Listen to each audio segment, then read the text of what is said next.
Coucou mes anges imparfaits, j'espère que vous allez bien. Moi je vais très bien, grâce à Dieu. Aujourd'hui nous allons parler des 3 tamis de Socrate. Un jour, quelqu'un vient voir Socrate et lui dit: écoute Socrate, il faut que je te raconte comment ton ami s'est conduit.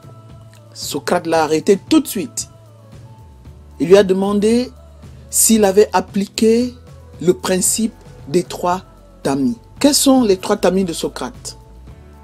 Le premier tamis ou filtre est celui de la vérité. On doit contrôler si ce qu'on veut dire est vrai. Ce principe nous renvoie à la vérification de l'information, à la fiabilité de la source, et c'est essentiel parce que, comme on le sait, volontairement ou involontairement, mais plus volontairement qu'involontairement, beaucoup d'informations sont erronées, approximatives, transformées, inventées. Donc, avant de parler ou de partager une information, il faut s'assurer de la véracité, de la fiabilité de l'information. Et ceci est un principe impératif fondamental. Il faut bien vérifier l'information, s'assurer qu'elle est authentique, significative, encore valide et pouvant encore être prise en compte. Le deuxième tamis ou filtre de Socrate est celui de la bonté. Ce qu'on a envie de dire, est-ce quelque chose de bon? Les informations sont loin d'être neutres, ça on le sait. Et ce n'est pas forcément un hasard si une information sort à un moment donné, qu'elle soit fausse ou vraie. Quelle est l'intentionnalité des personnes qui donnent ou véhiculent ces informations? Derrière la dimension informative neutre apparente, l'information est aussi là pour faire adhérer, convaincre, faire agir, voire même choquer. L'information peut aussi être là pour déstabiliser, pour détruire. Voilà. L'information peut cacher de la manipulation, de l'endoctrinement, de la propagande. Vous voyez qu'il est donc essentiel de poser un certain nombre de questions. Pourquoi me communique-t-on cette information aujourd'hui, à ce moment? Qui est la cible de cette information? Quelles sont les cibles de ces informations? Qui communique ces informations? Pourquoi? Avec quelles intentions? Que visent ces informations en termes d'action ou de réaction? Comme je vous l'ai dit plus haut, l'information peut viser à faire adhérer et à faire agir ou réagir, positivement ou négativement. Le troisième tamis ou filtre de Socrate est celui de l'utilité. Ce qu'on a envie de dire, est-ce utile? Est-ce utile à moi-même? Est-ce utile à ceux à qui je m'adresse? Est-ce utile à la société? Est-ce utile à la communauté? Et d'autres questions.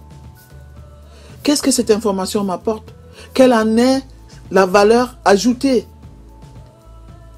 Quelles sont les conséquences, les incidences de cette information sur moi et sur les autres? Les 3 tamis ou 3 filtres de Socrate sont très utiles et efficaces dans notre société d'aujourd'hui, notre société de surinformation, notre société de désinformation, notre société d'infobésité, l'obésité de l'information. Il y en a trop. Ces 3 tamis sont d'une brûlante actualité et peuvent nous éviter bien des désagréments, des conflits. Mes chers anges imparfaits, exerçons notre esprit critique. Ne nous laissons pas manipuler. Usons de rigueur et ne prenons pas pour argent comptant, les on-dit, des informations non vérifiées, non analysées qualitativement et non nécessaires ou inutiles. Ne prenons pas pour parole d'évangile ce que nous recevons comme information. Mes chers amis, chaque fois qu'on nous apportera des informations, soyons comme Thomas. Ne croyons que si nous avons vu, nous avons vérifié. Il m'est arrivé une fois, et même 2 fois je pense, de partager une information sur ma page Facebook. Quelque temps après, je me suis rendu compte que l'information était fausse. Et franchement, ça m'avait un peu irrité contre moi-même. Et je me suis dit, plus jamais. Les 3 tamis de Socrate nous permettent aussi d'éviter d'être de relais de haine, de guerre, de combats dont nous ignorons les tenants et les aboutissants. Ça nous évite d'être pris en otage par des gens, entre guillemets, intelligents qui nous manipulent. Exerçons le doute systématique, même si c'est un proche, même si c'est quelqu'un que nous aimons, que nous estimons, même si c'est quelqu'un qui est crédible. D'habitude, appliquons le doute systématique. Parce que justement, on se laisse souvent endormir quand des informations viennent de nos proches ou des gens que nous aimons. D'accord? Si l'information vient de notre frère, de notre sœur, de notre ami que nous aimons beaucoup, on se dit non, il ne peut mentir. Oui, c'est vrai. Peut-être qu'il ne ment pas, mais peut-être que lui, il ramène des informations que lui-même, il n'a pas fait passer par les 3 tamis de Socrate. Voilà, donc, il faut toujours vérifier. Évitons de tout rapporter, de tout partager dans les réseaux sociaux ou dans notre quotidien. Évitons de faire passer des informations sans les avoir testées. Montaigne l'exprime fort bien.